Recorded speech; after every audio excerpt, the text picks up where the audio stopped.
People in Beirut have been more than physically wounded. They're invisibly mutilated, as surely as the buildings of the city have been damaged. In 17 years as a reporter in Beirut, I've watched them change and seen the effects of a war turn them into different people. I've watched a friendly Muslim population turn to hate the West. I've watched it happen among the Palestinians, and in Egypt too. I've been a witness to that same Muslim hatred for the West in Bosnia.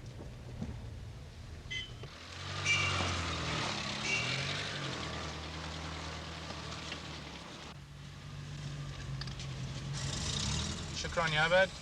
بأمرك يا حبيبي.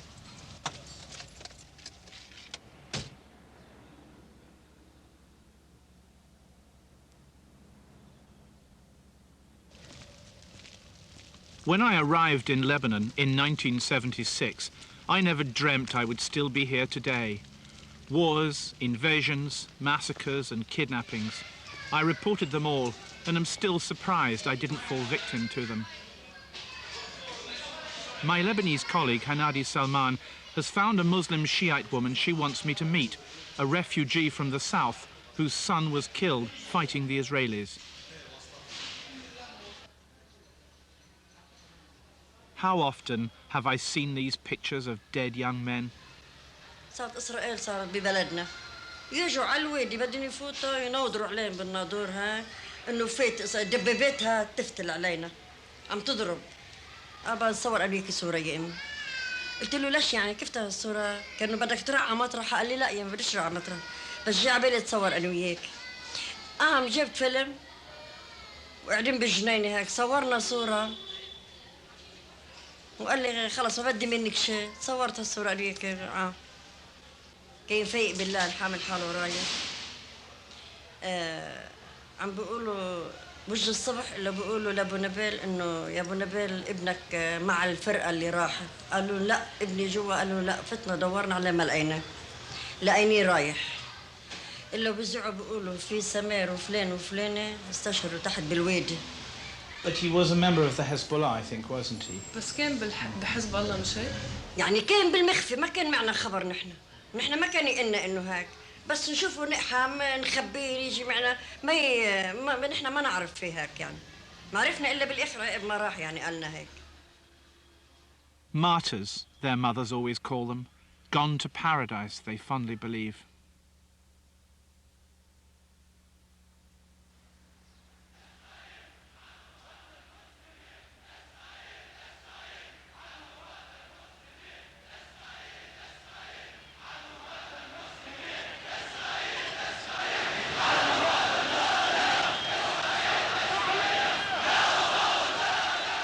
Martyrdom, paradise, death.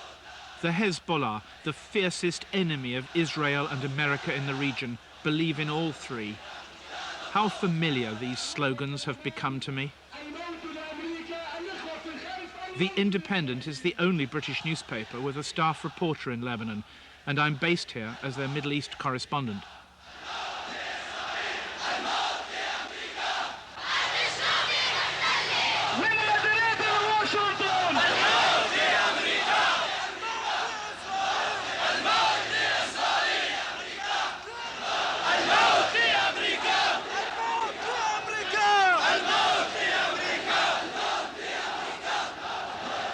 It's from Robert Fisk, Beirut.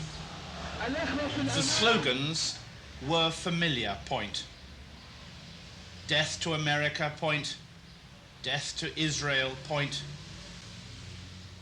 Death to, quote, the American Zionist plot, unquote, point. But echoing yesterday, living here has allowed me to see Lebanon as others have not, from close up, on the very edge of events that have shaped the history of the region. Why have the Muslims of Lebanon shown such anger towards the West? Journalists are criticised for asking questions like this, especially when the world has been told there's going to be peace in the Middle East. And it's not always easy to understand the answers. Truth is that all sides in the Middle East conflict are guilty of lies, treachery and deceit.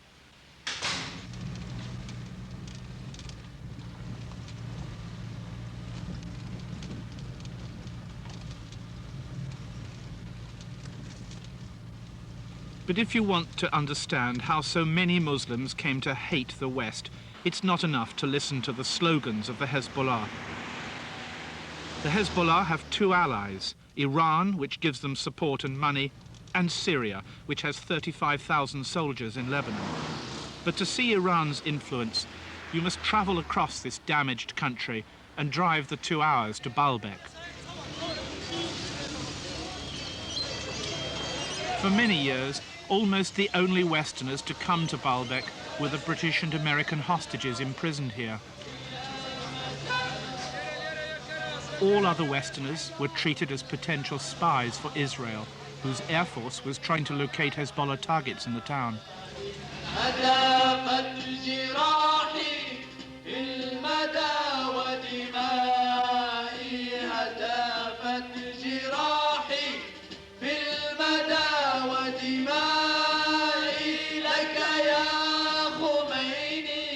Ayatollah Khomeini and his Islamic revolution in Iran were the Hezbollah's inspiration. I sometimes wonder if the willingness of Iranians to die for their faith didn't amount to a fascination with death, something they passed on to the Lebanese Shiites.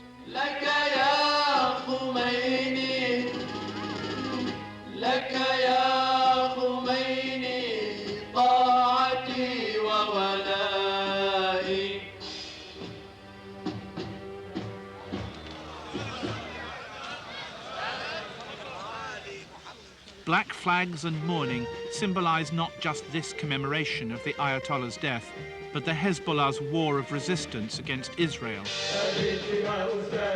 A war that goes on despite the PLO's peace agreement with Israel.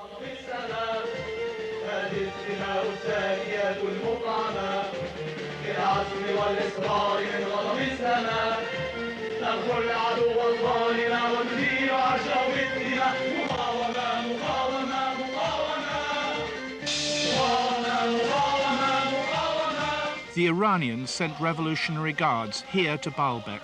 They trained the Lebanese militia. But it all started with Israel's invasion of Lebanon in 1982.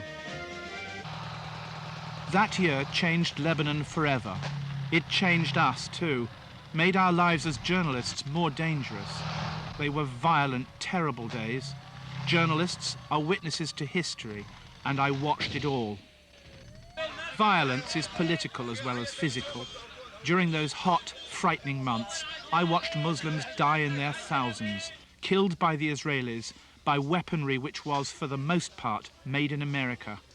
And if Israel was their enemy, was it so surprising that so many Muslims came to regard America as their enemy too? We watched them die in the hospitals, burned, crushed. We even saw babies who'd been killed by Israeli phosphorus shells. There's no doubt what horrified me most at the time. Massacres are difficult to forget when you've seen the corpses. At the end of the invasion, in the refugee camps of Sabra and Shatila, Israel's allies slaughtered hundreds of Palestinians while the Israelis watched. My colleague Hanadi was out of Lebanon at the time, but for anyone who was there, the memories are as fresh as if the killings happened yesterday. And then as I walked up here, the first thing I saw were horses, dead horses, around where that white building is. And I thought to myself, why would anyone kill a horse? And we still hadn't seen anyone dead. And as we got just up here, maybe 20 yards more, we saw two women lying on the ground on their backs with their clothes torn, middle-aged women, and sort of things scattered around them. I don't know, I thought they were maybe teapots, maybe they were brewing tea when the gunman came and shot them. And just beyond them, behind their heads, lying on the ground, was a baby. It was dead with a bullet in its head.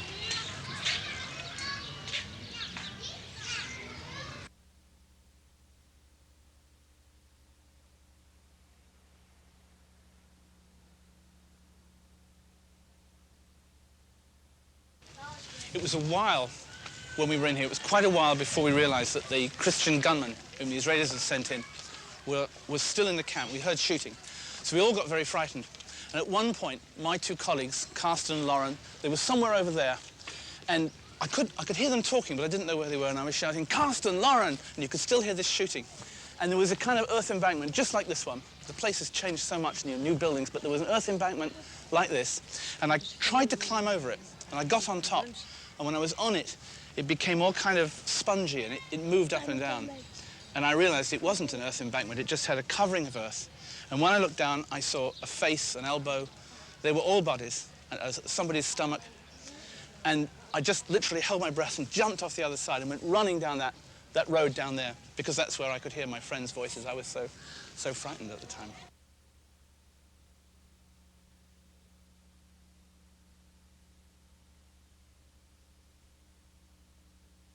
There were bodies scattered all over here.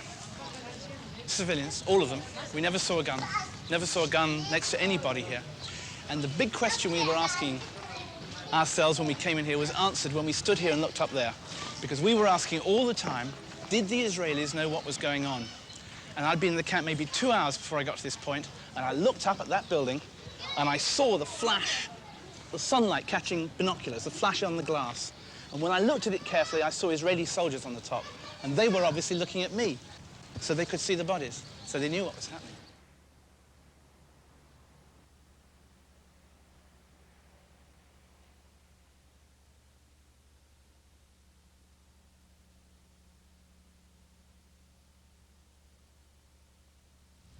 I watched the American Marines arrive to protect the Palestinians, but Washington decided to support the Israeli-sponsored Lebanese government. American firepower was then directed at Muslim militias. The Muslims were bound to take their revenge.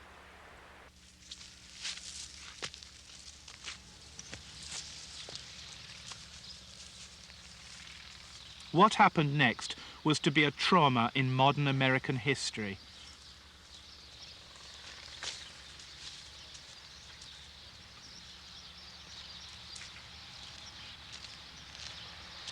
Early on the morning of October the 23rd, 1983, a Muslim drove a truck bomb loaded with 2 tons of explosives into the US Marine base. The largest bomb since Hiroshima killed 241 Americans.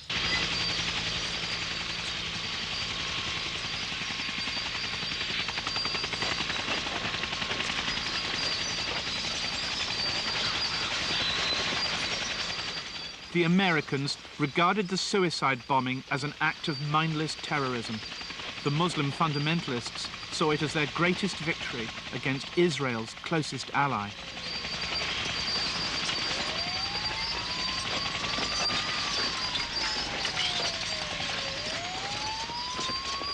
The most powerful army in the world had been struck down by a country without an army.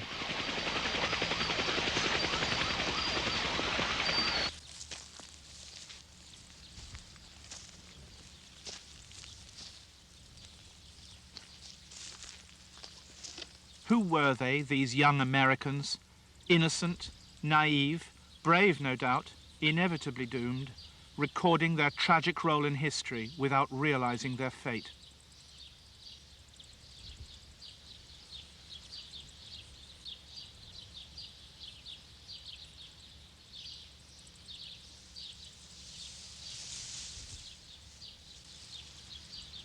The Americans had firepower. The Muslims who bombed them claimed they had God on their side. Technology versus God, an equation that was to have ferocious results in Lebanon. The man was wearing green fatigues and driving a yellow truck. And he says, as the man went by, he says he always remembered that the guy was smiling. He says he always remembered that the guy was smiling. He says he always remembered that the guy was smiling.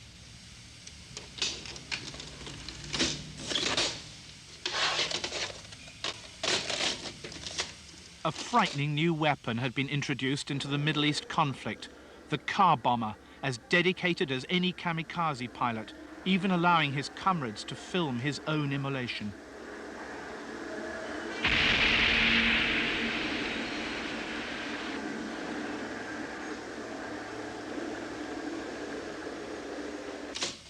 In the years to come, those of us who lived in Lebanon watched this phenomenon grow.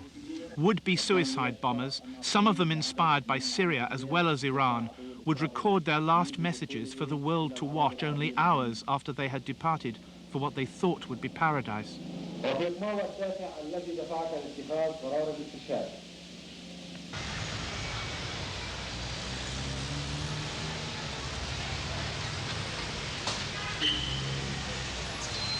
Beirut sometimes seems too friendly a city to produce such men. But there are answers. To speak to the Hezbollah leadership, a journalist must travel to Beirut's southern suburbs.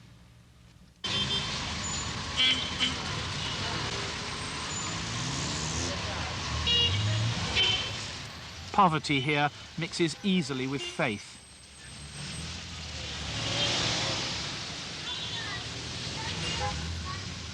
The Hezbollah live here, their militiamen, their supporters, their wives.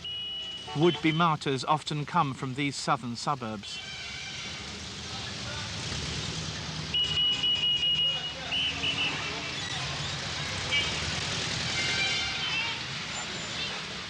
The man who runs the Hezbollah, who directs their war against Israel, is Hassan Nasrallah.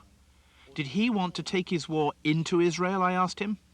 من جهتنا وبكل صراحة لو اعترف العالم كله بوجود دولة اسمها إسرائيل نحن لا نستطيع أن نعترف بوجود دولة اسمها إسرائيل لأنها دولة قامت على أساس الاغتصاب لأرض الآخرين. We hear of Muslims going to their death happily, joyfully, even smiling. Can you explain this, Sayyid Nasrallah, to a Westerner like me?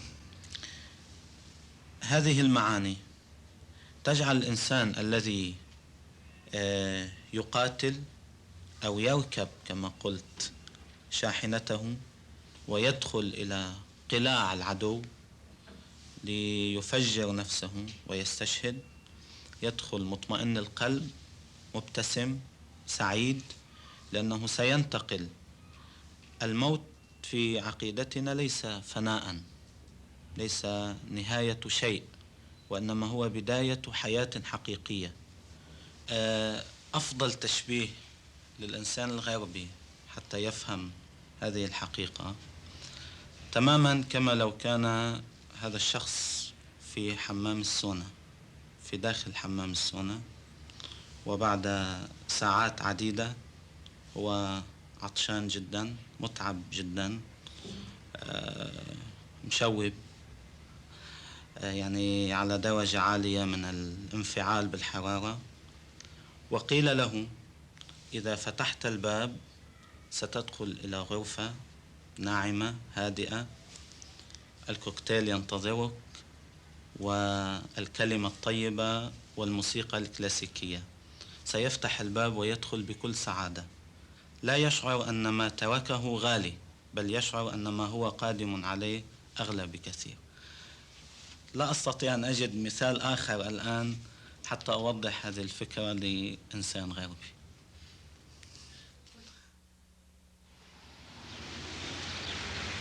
For the West, there was an especially dark side to militant Islam. As their hatred for foreigners grew, so foreigners became individual targets. Groups like Islamic Jihad, with ideologies similar to the Hezbollah, identical perhaps, began to abduct Westerners in the streets of Beirut. These were dangerous, frightening days for us. To avoid being identified, we changed cars frequently, eyes on the rear-view mirror, always watching for the overtaking gunmen, the shark-like cars that would cruise the seafront.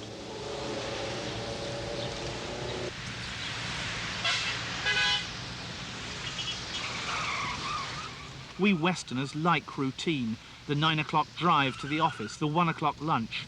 So I avoided routine. I went to work in the middle of the afternoon, 8 in the early hours. I booked seats on Lebanese airliners with no intention of flying on them. Let the kidnappers wait on the airport road for me, in vain. Make it difficult for them to find me.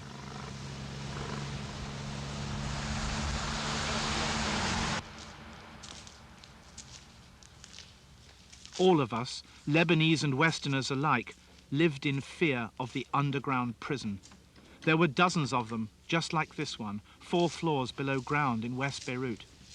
Britons and Americans spent years in prisons like this. We publicized their plight, but we largely ignored the suffering of 17,000 Lebanese who were also kidnapped, almost all of whom were murdered by their captors. Several Lebanese were murdered in this very prison.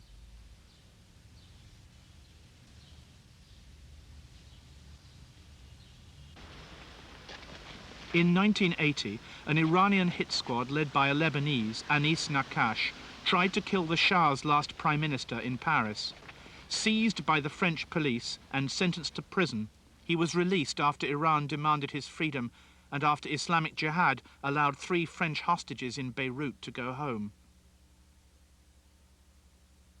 Anis Nakash, a free man now, here surely is someone who might try to justify the holding of those Western hostages. French government, American government, English government, they were always implicated in the politics of the Middle East, implicated in the problem of Palestine, implicated in the problem of to support Israel and the aggressivity of Israel against our people. They were implicated in the war between Iran and Iraq.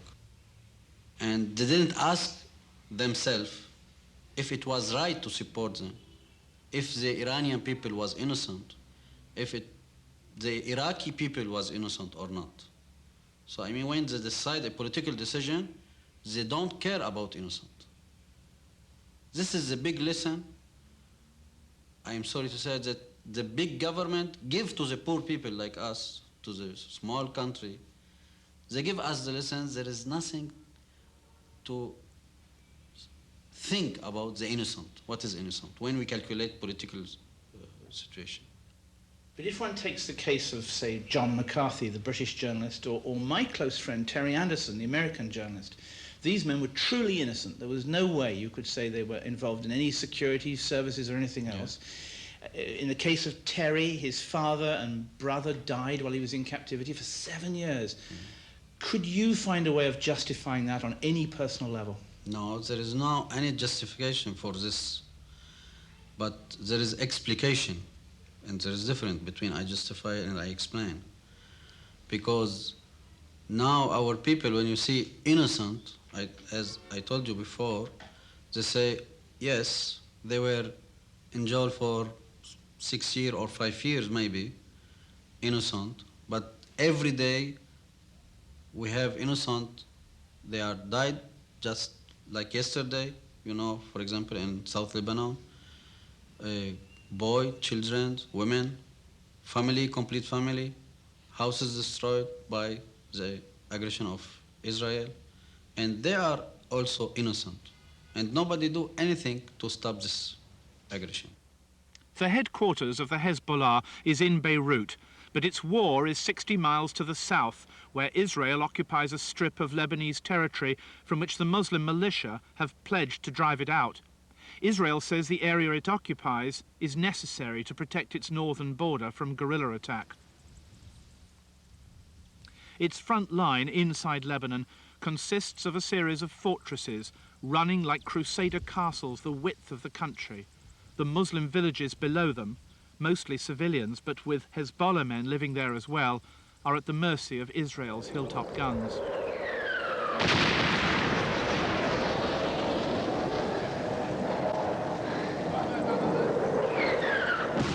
Daily, the Hezbollah attack the Israeli occupation troops. Daily, the Israelis shell the villages. Invariably, under Israeli air and artillery assault, it's the Lebanese Muslim civilians who suffer and who respond with anger.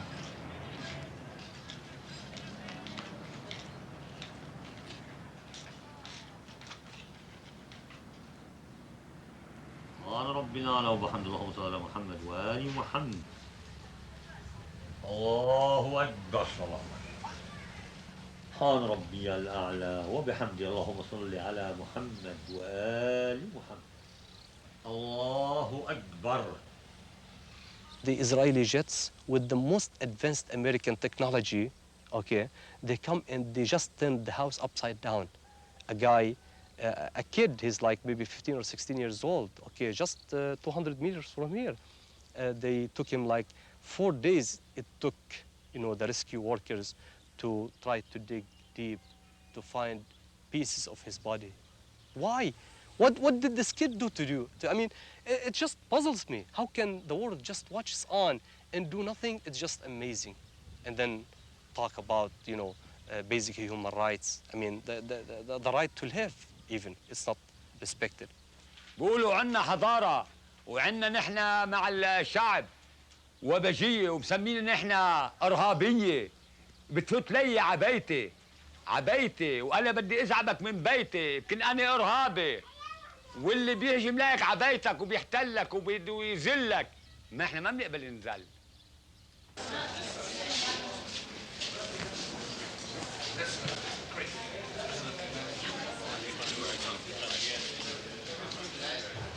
She was injured during a shelling on Nabatiye, and they brought her here.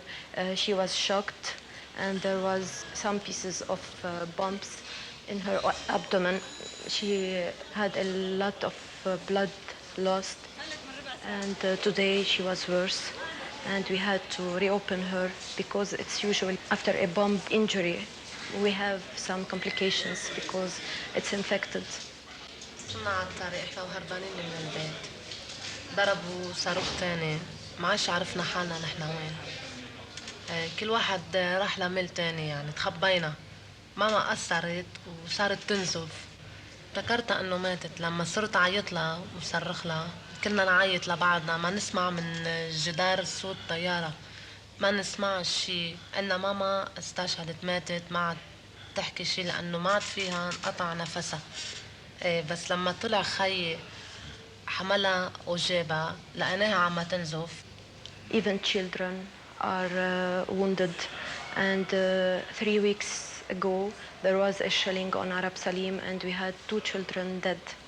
One with an opened thoracic cage and without one lung, and the other was injured on her head and she died.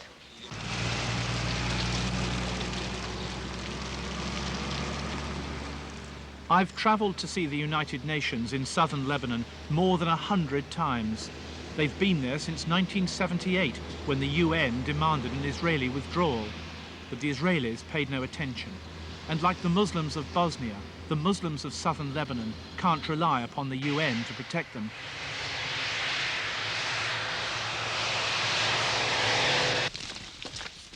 The UN can patrol, but it can't stop the war. Here is shell that's fallen to here. We have a tanker that's just landed down here. This road, Nick, looks like the kind of road I wouldn't walk down in Lebanon. It's got muck all over it. Have you been down here recently? In the past 3 weeks, it's considered dangerous. Why? Because it is covered by both Israeli-backed compounds, and they up here and up here. Yes, and they tend to fire in it with heavy machine gun fire, which is quite a long range. What about these trees? It looks like sort of guerrilla cover. Is it what the Hezbollah use? They are using this recently as a launching pad to attack this compound because they have good cover with the trees and the wadi here. They won't be seen until the last minute.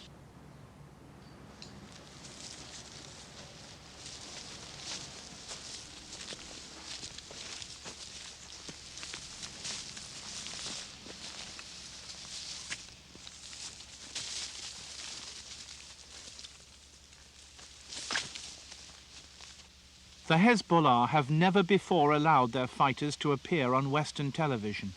The Israelis have already assassinated their former commander, and they bomb the Hezbollah bases almost daily. The Party of God is jealous of its security.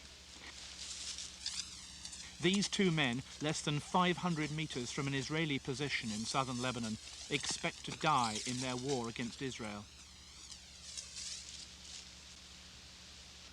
فقتال إسرائيل هو واجب شرعي أولاً للدفاع عن كرامتنا وللدفاع عن حقوقنا وعن أرضنا وعن الشعب جميعاً. يعني حزب الله هو ثورة، هو حركة جهادية، ليس تنظيم معين يسلكه جميع الناس، إنما هو خاص. هذا الباب هو خاص للمؤمنين فقط. هذا هو انطلاقتي، يعني انطلاقتي في حزب الله انطلاقة عقيدة وانطلاق مفهوم في ذاتي أنا. والعالم كله عم يتفرج وبيقول يا حرام إذا انجرحت له شي طفلة بإسرائيل بالسنة مرة بيقوم العالم كله بيقول، بس يوميا أطفالنا ونسائنا وشبابنا وشيوخنا عم يذبحوا وعم ينقصف عليهم بالقرى الآمنة وما حدا عم بيحرك ساكن. العدو الصهيوني نحن اللي عم نطلع نواجهه، مش هو عم بيواجهنا بقذائف وقذائف وصواريخ وما بتهمنا أبدا.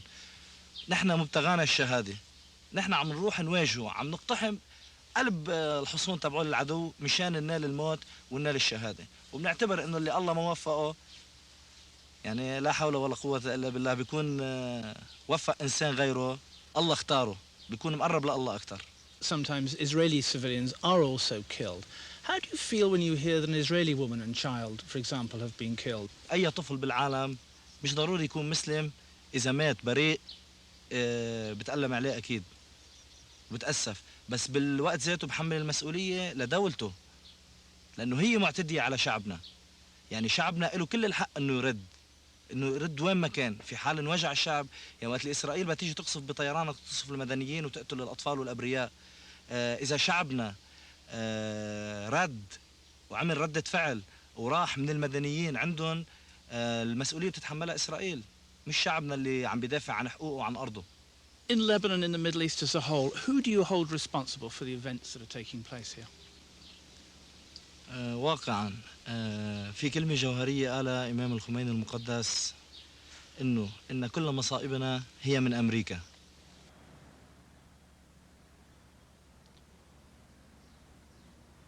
In southern Lebanon, the dead can be more important than the living. This cemetery in the village of Jibshit holds more dead Muslim guerrilla fighters per square metre than anywhere else in Lebanon. It's a place of reverence for the Shiites who live here, most of all to the relatives of the Hezbollah gunmen. Was he afraid of death? ولا شيء. كان يقحم هيك يعني من جوارح قلبه. عم يقول لك يغيب 8 أيام على العملية ويرجع مثل الغزير. هو كان هاك، كان هو يتمنى هاك، هو كان يتمنى هاك، يظل يتمنى هو الشهادة ومثل ما تمني الله عطاه. Just right from this point of view, what we're approaching now is our old position.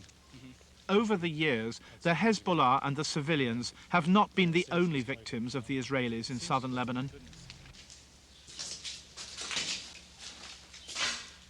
This used to be an Irish position which we had occupied in the centre of Brashet village. After you.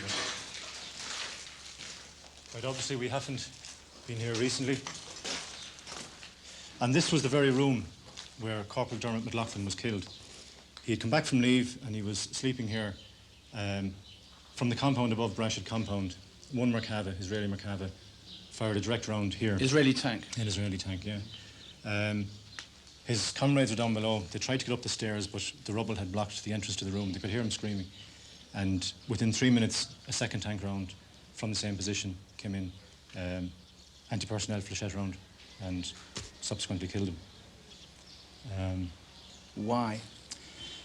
This is the big question. We found out subsequently that the Israelis admitted it and the tank commander was disciplined. But to the actual reason why he did it, why they did it, no one seems to know.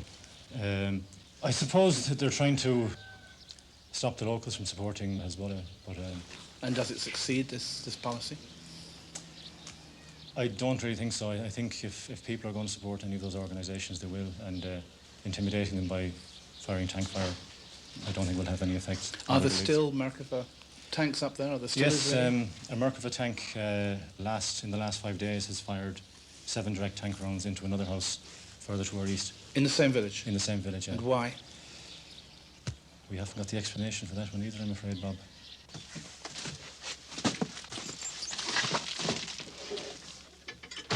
This Red Cross delegate is taking a food parcel to a Muslim family in southern Lebanon, which has no need of it. Officially, the food is to help them because one of their sons has been imprisoned without trial by the Israelis. And by bringing it to this remote Shiite village, the Swiss Red Cross man is greeted with warmth rather than suspicion. The family has plenty of food. The package, though real enough, is a device to maintain contact between the Red Cross and those who have suffered at Israeli hands. إنه زلمة كان بالسعودية أي نعم وجا من السعودية يقعد له يوم كم يوم هوني ببلده عرفت كيف؟ صارت القصة إنه كان هو هوني وجت إسرائيل توقت البلد وأخذت الصاج من هون. أخذته هو 6 أشخاص مش لحاله بس. هوديك طلعوا كله هون بقي هو لحاله من أبريخ ما في غير. Deep inside Israel's occupation zone lies a place called Khiam. Few in the West have heard of it, but in Lebanon, Khiam is notorious. Beyond the eye of the camera, more than 300 Shiites, some of them captured guerrillas, are held here by Israel's militia allies in Lebanon. Other prisoners are relatives of suspected Hezbollah members.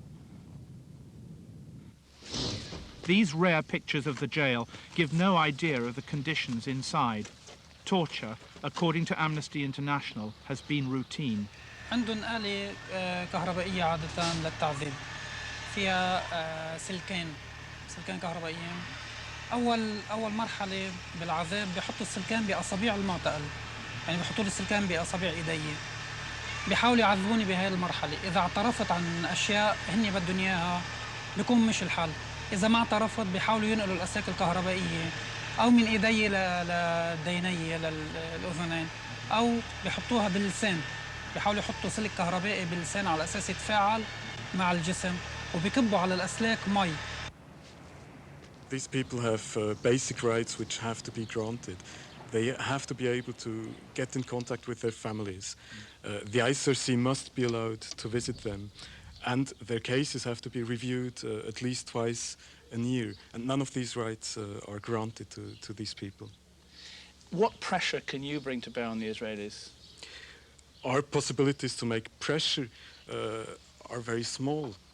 We can ask and ask and ask again. That's what we're doing since the existence of Khiam. The answer is still the same. It sounds in a way, the mystery you talk about of Khiam prison, as if these people in a way are hostages. It is that mystery which is used, as I told you, to get news, to get information, either about Israeli soldiers or people from their helping force in South Lebanon. Because the Israelis, in fact, want to swap. That's what everybody says. Yeah. Pascal, we used to hear an awful lot about Western hostages in Beirut. Why no fuss from anyone about these people? What do you expect from the international community? There are, since 25 years, occupied territories south of here. In '82, there was the Israeli invasion of Lebanon. Since '82, this part of South Lebanon is occupied by Israel as well. It's become a habit.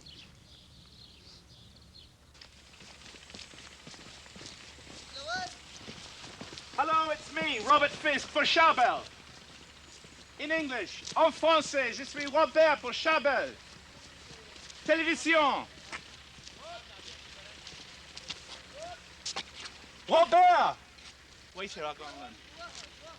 All attempts by the Red Cross and by Amnesty to enter the prison have been refused by Israel.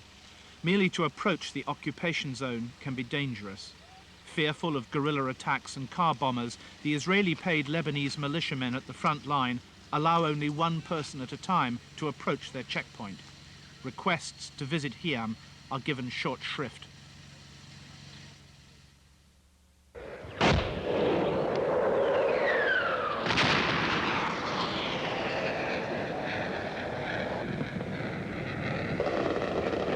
In response to a Hezbollah attack which killed 8 Israeli soldiers inside the occupation zone, the Israelis last summer launched an air and artillery assault on the villages of southern Lebanon. Even as they were negotiating their secret peace with the PLO, the Israelis killed more than 130 Lebanese. 9 were guerrillas. The other 121 were civilian men women and children. The Israelis forced 300,000 civilians onto the roads as refugees.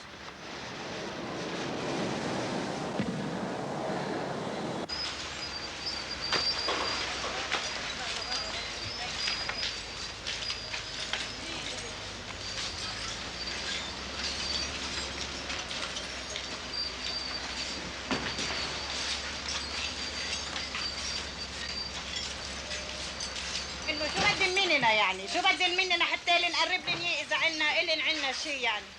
شو بدي اقول له؟ اي دولة بتقبل انه يعملوا بيهودي هيك؟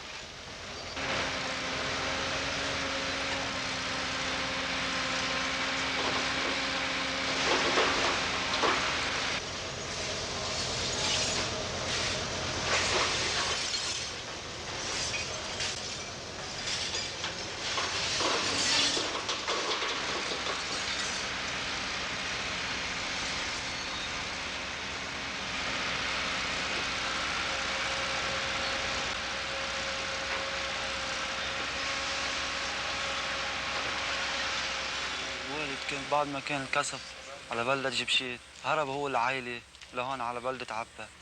أما العائلة ببيت وإجا عم يطمن على بيت عمه وأهله. هو مارق على هالطريق وبنفس المكان محل ما واقف أنا.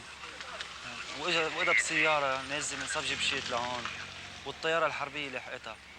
وصل لهالمكان هون صاحب السيارة وإجا الوالد عم يسأله سؤال شو في بالضيعة هون عم يطمن على البيت إذا صاير له شيء.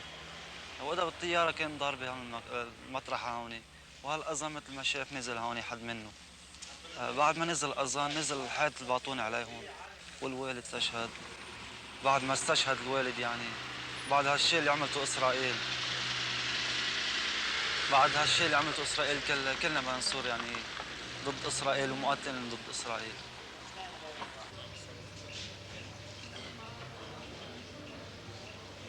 Layla, she's a woman, 35 years old. She's burned at 65% of her body surface, 50% third degree and 15 second degree. She is very risky, badly burned. She has a possibility to die 50% to die, 50% to recover, but she's very risky to die. الحريق تعبى فينا لأنه نوع فوسفوري والثلاثة مع بعض ولعوا 3 طوابق مع بعض لوصل لنا نحن للأرض. هلا احترق جسمي كله محروق، ظهري جري يدي جسمي كله محروق. وأمي نفس الشيء، أمي مرة كبيرة عمرها 82 سنة ما تحملت علاج المستشفى 6 أيام توفت. This is another victim of shelling on South Lebanon. This old lady, she has 80-year-old. She were living in Aitit village in Tir, in the western sector. So during shelling, she developed injury. There was a shrapnel penetrating her right patella and fracturing her right femur. And she dropped down on the earth and she had severe injury to the soft tissue and the muscle. برم شوية حجة. They are sitting in our country, they are colonizing our country and they don't want us to fight against them. If I take your house, you have to fight against me. So we are a freedom fighter here, all of us in Lebanon.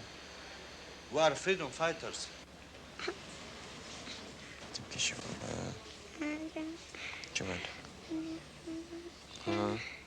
Hassan Dimishkia and his wife had just put their 3 children to bed when the Israelis struck. 3 of the children will catch fire. The first child is dead. The other one, 24 hours, is dead. Still, I have one is admitted now. My wife is still admitted in the hospital now. My wife was 8 months pregnant. So when this thing happened now, I bring it to the hospital with the children. The Red Cross brought us here. So it's still in operation now. They make operation, then pull the baby out. But my wife you don't know about her 2 children dead. In fact, I was not in Lebanon for 20 years. I was out of Lebanon. Yes, I just come to sit in my home to make my children learn our language. But no way, Israel no agree for that. My heart is burning for my children. And even now it's 12 night, I don't sleep.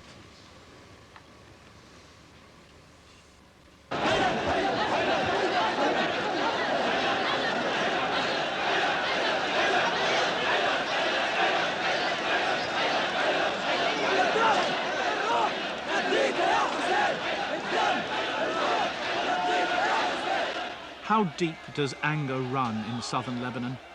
How great is the fury?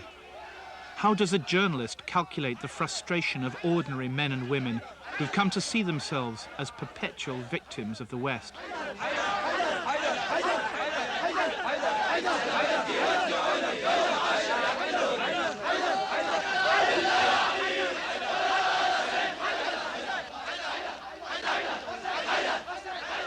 Every year, the Shiite Muslims of Lebanon celebrate the death of Imam Hussein at the 7th century Battle of Karbala. It is a bloody and terrible spectacle, disgusting, appalling for a Westerner to behold. The young men who have razored open their heads are enacting the martyrdom of their long-dead Imam, who was betrayed by his fellow Muslims, just as the Muslims of Lebanon have so often felt betrayed by the West today.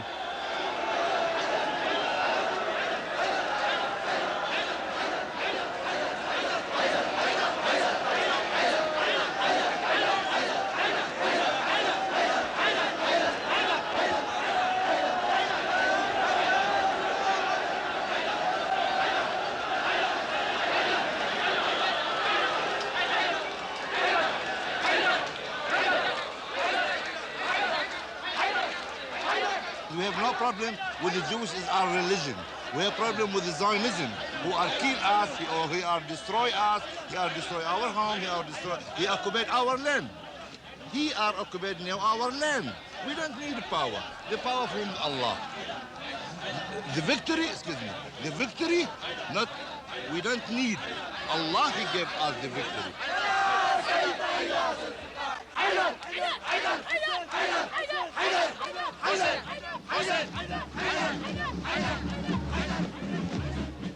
Yet in the town of Nabatea in southern Lebanon, the Hezbollah have themselves condemned this ferocious spectacle.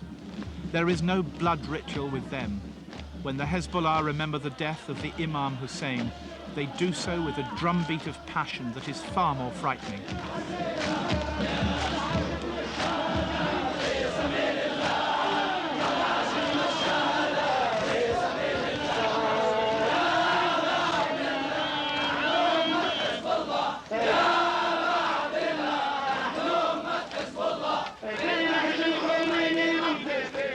They have denounced the PLO's peace with Israel as a trick and irrelevancy.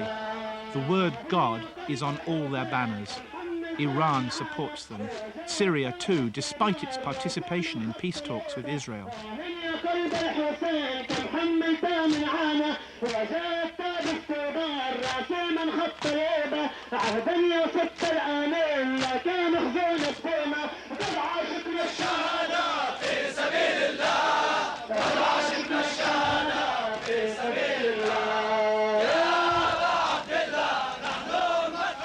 No wonder the Israelis, flying high, watch them from the skies.